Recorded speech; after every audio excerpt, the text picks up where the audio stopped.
so much for tuning in to another episode of In My Travels. Hey, since the last time I actually spoke to you guys, there has been quite a few things that have actually gone on. So let me actually start. I'm going to get the sad things out of the way first.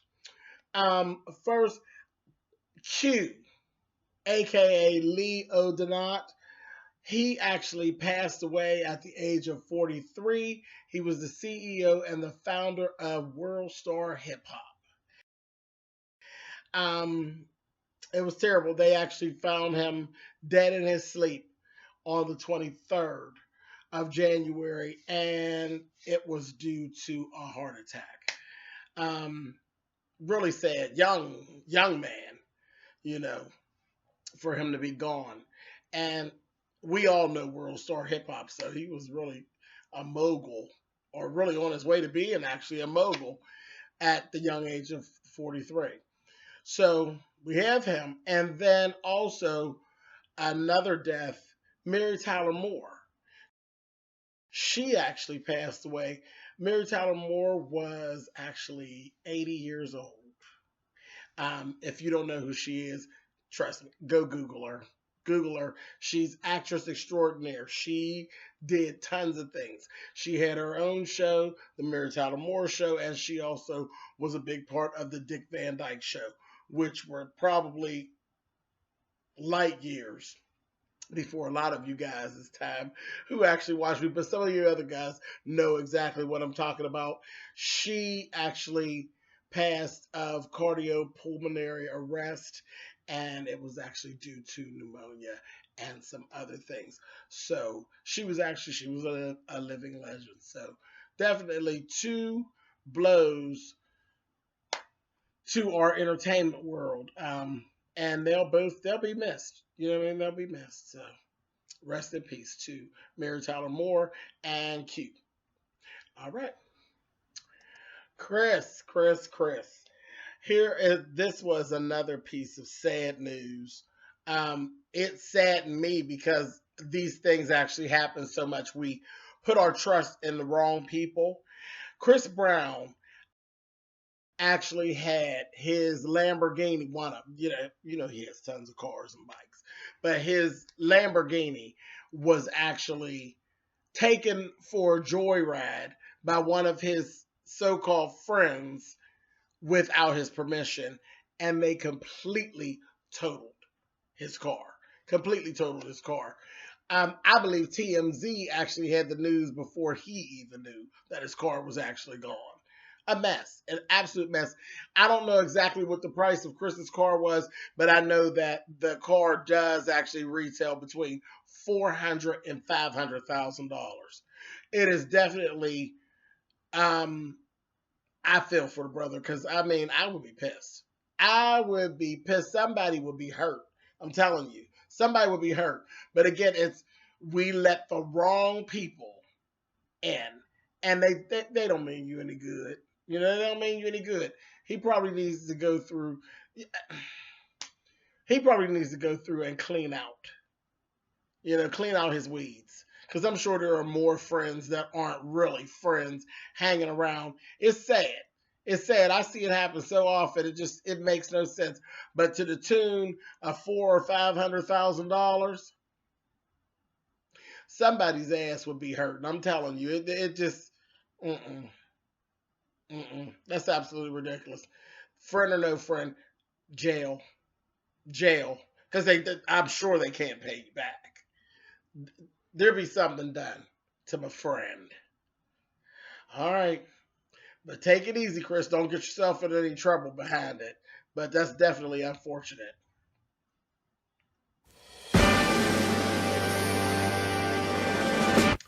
Hey guys, it's been a while.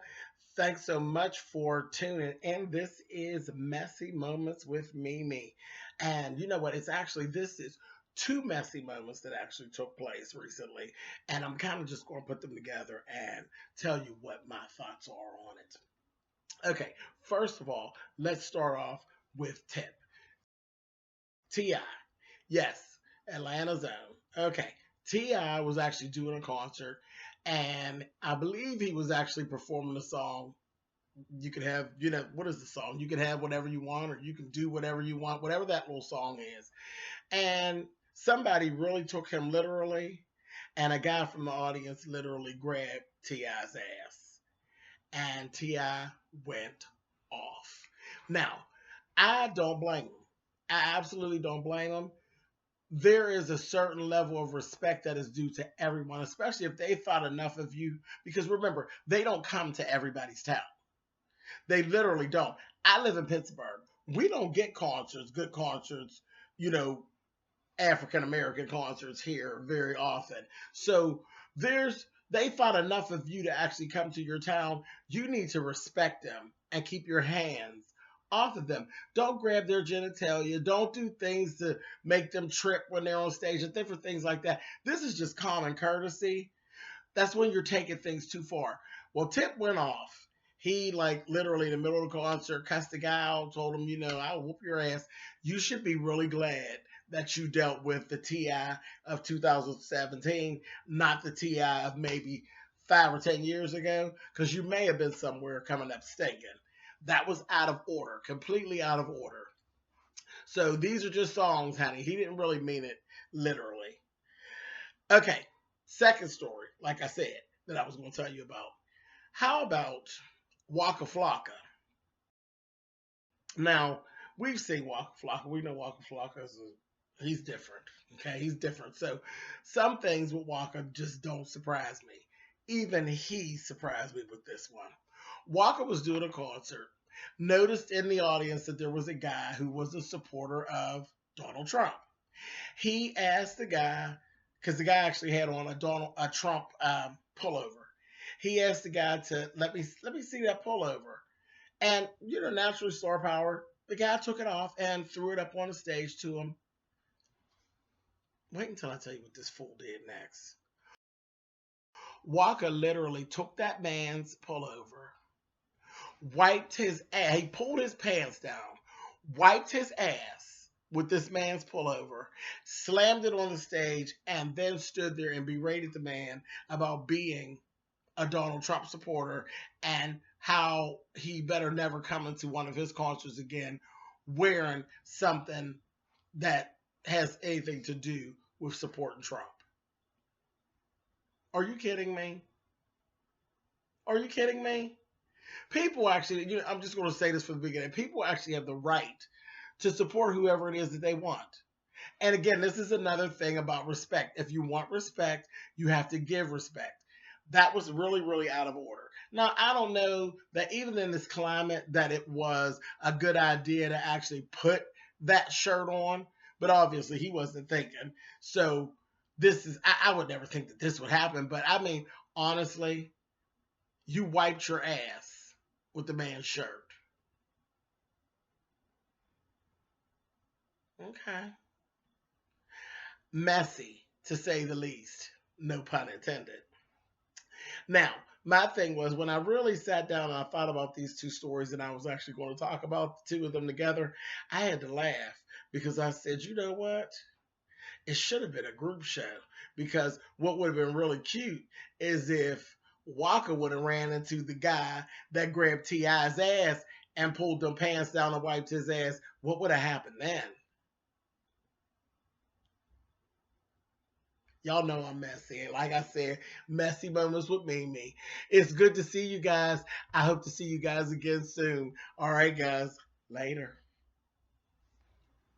Speaking of young men who actually make a difference and friendships that are tumultuous, new edition. New edition. You know what? There was a 3-part new edition story done on BET this past week. It was excellent.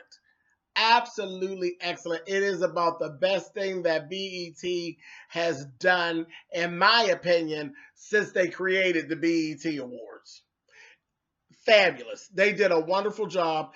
I actually did do reviews of each one of the parts of the new edition story, and you can actually go to my channel and pull those and watch those. If you didn't see the movie, you've done yourself a disservice.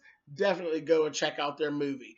Now, with that, I've actually heard some buzz of there actually being work done on a new edition album. Not real sure, because at first when I heard it was going to be all six members. Then I heard that Bobby had kind of dropped out. So I don't know. I'm not really sure, but allegedly there is a new edition album being worked on and a tour. And I actually heard it from Johnny Gill's mouth. So I'll keep my ear to the ground. I am so in for it. I am so ready for that. And the tour, child will be right there with a ticket. Right there with a ticket, just like I was whenever they were hot before. All right. So look out for new edition, you guys. My next three stories are actually all about one of my favorite things that there is on the planet, African American women. My mother's an African American woman, but the next three stories are actually about African American women. And it's going to be a bit of a roller coaster ride. It's going to go up, it's going to go down, and we're going to end on a good note, okay? So, with these three stories. So, let's start off with story number one. Joseline Hernandez, Puerto Rican princess, Joseline, and all those other things that we've actually called her. I know in a lot of videos, I actually have called her a wild dog, honey, because sometimes her behavior on Love and Hip Hop is just a bit much. But I like Joseline. I like her. She makes good TV. Do I always agree with her choices? No, but I mean, she makes good TV and she's entertaining. Beautiful girl. But this is good. This is good. It started off kind of whoop whoop. I was kind of like, Joseline, come on, girl. Joseline has done a week of a guest spot on The Real. I was shocked to even hear that she was going to be on. I said, Joseline, on The Real, are you sure? Because I just couldn't see her sitting there with those other girls. I just couldn't see it with Tamara and Adrian and now Lonnie would be able to handle her. I figured, um, and Jeannie. I said I'm not sure. I think Jocelyn might be a little bit too much for them to handle, and I think I was right when it came to like the first day and a half. The first day and a half, Jocelyn was a bit abrasive, little bit abrasive. You know, she came right in with being Jocelyn, and then she wasn't like she didn't have the nervous energy like a lot of the guests that come on and that kind of thing. She wasn't nervous. She was so busy being the Puerto Rican princess. And I'll say, and that's just how I'll say it. That's who we got in the first few days. We got the Puerto Rican princess. By day 3, we got Joseline Hernandez. So I was very nervous for the first couple of days because I mean she came in full on lesbian, full on reality star, telling Tamara that she had a crush on her since when they was kids, and offered if you want me to grow out, suck your pussy. Joseline, Joseline gets down. She was definitely on there as the Puerto Rican princess. She even went up on Lonnie, whispered all in their ear, and I mean, the lesbonics were at an all-time high, and the twin was like, "Woo, okay, like all right," they didn't know exactly where, like what was the cutoff line. It was kind of wild. I mean, the Real has never been that lit, even when Tamar was there. By day 3, they had her cooking. She was actually doing some things that come directly from her culture, and she was starting to just jail. And I was like, well, looky here. Who would have ever thought it? By her last day, she was just vibing and rolling. I have to say, Joseline, I believe, would be an excellent addition to The Real. I think she'd be excellent as long as she's being Joseline Hernandez. We don't need the Puerto Rican princess on the real. Joseline Hernandez, yes. I thought she did a wonderful job. Her looks that they had put together for her, she looked good. She did. I mean, she had the whole thing down. She wasn't too, you know, out there. Like I said, by day 3, she had it down pat. I would definitely like to see Joseline. I think she would make a good addition for that 5th seat for that show. So we'll see. We'll see what happens. But definitely a thumbs up for you, Joseline. You did a wonderful job. And I would like to see them give you that job. I would like to see you transition from reality star to talk show host. I think it's a good look. It would definitely be a good look for you. I think it's a good look for the show. So congratulations to Joseline, and we'll keep our fingers crossed for you, boo. All right. Okay, my second black girl story is a little bit different. Took me to a whole dark place. Okay. I don't think I've been at a point with being an African American that I've been so embarrassed by the way in which a black woman got on television and acted. And the person I'm actually talking about is Omarosa. Omarosa was actually on The View the other day. And when I say that I was literally embarrassed that she is a part of a group of people that I am a part of. She was a complete embarrassment to the whole race, in my opinion. The way she acted was horrible. And that's not just a woman thing. I'm talking about a black person thing.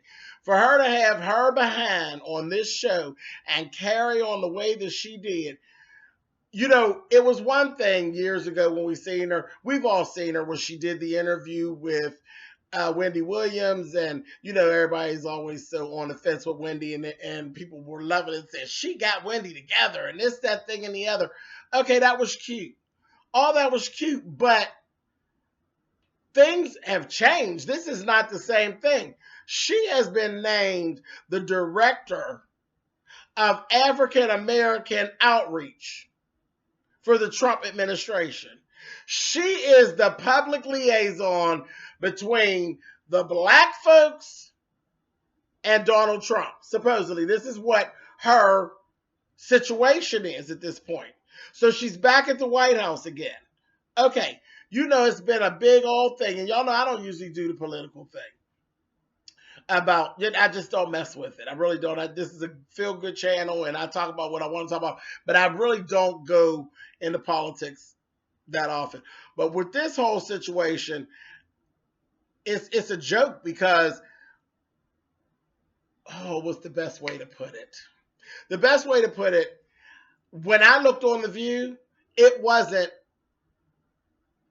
I expected to see Omarosa, the director of African American outreach for the Trump administration. But when I looked on the television screen, I saw Omarosa, the reality star. The smart, sassy, rude, dismissive, cunty, curt, nasty black bitch. That's who I saw on The View. She carried on terrible. I mean, from the time they introduced, it was the hardest 13 minutes that I've ever experienced watching The View. She wouldn't let them get a word in edgewise. She talked over the women. She cut them off, and she just completely targeted Joy Behar. She just came straight for Joy. And the questions, I knew it was going to be a little touchy in certain places, but it was just nasty. She was just nasty. She came in there and she took over the interview. And for some reason, I've seen it in the media. Some people like it when she does that. They like when she takes over interviews and things and when she acts that way. But see, this is not a reality show. This is real goddamn life we're talking about. We're talking about the presidency and the run and the outcome for the people of the United States of America.